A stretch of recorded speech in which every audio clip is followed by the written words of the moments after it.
মুতাওয়াজ্জিহ হয়ে আল্লাহর কাছে দোয়া করি, আল্লাহ সুবহানাহু ওয়া তাআলা আজকে আমাদেরকে এই যে কোরআনের সবকের অনুষ্ঠানে, কালামুল্লাহর সবকের অনুষ্ঠানে আসি, আল্লাহর দিকে মুতাওয়াজ্জিহ হয়ে আল্লাহর ঘর বাইতুল্লাহর মধ্যে দোয়া করার জন্য, দোয়ার অনুষ্ঠানে আসার জন্য তৌফিক দান করছে।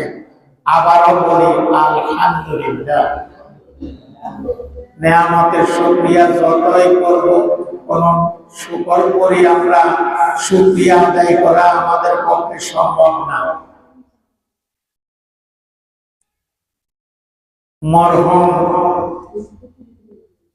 মাওলানা মুফতি হাবিবুল্লাহ সাহেব রহমতুল্লাহ আলাইহি এই মাদ্রাসাখানা অনেক কষ্ট করে প্রতিষ্ঠা করছেন। তো মরহুম মুফতি সাহেব রহমতুল্লাহ আলাইহি, মুফতি হাবিবুল্লাহ সাহেব রহমতুল্লাহ আলাইহির জন্য দোয়া করব।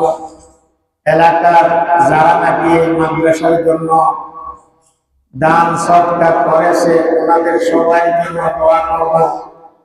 উপস্থিত গার্ডিয়ান যারা আছে প্রত্যেকের জন্য আমরা সবাই দোয়া করব, এবং আমাদের মুরব্বীরা যারা কবরবাসী হয়ে গেছে সবাই জন্য দোয়া করব। আল্লাহ সুবহানাহু ওয়া তাআলা সবাইকে মাফ করে দেন। বিশেষভাবে এই মাদ্রাসাখানা যেন আল্লাহ কবুল করেন, এই মাদ্রাসাখানা যেন কিয়ামত পর্যন্ত চালু রাখেন, দিন দুগুণের রাত চৌগুণের তরক্কি দান করেন। এই জন্য সবাই কাছে বিশেষভাবে অনুরোধ দোয়ার জন্য আমরা সবাই দোয়া করব। এলাকাবাসী সবাই যারা দূরে আছে ওনারাও দোয়া করবেন। আল্লাহ সুবহানাহু ওয়া তাআলা সবাইকে দোয়া করার জন্য তৌফিক দান করুন।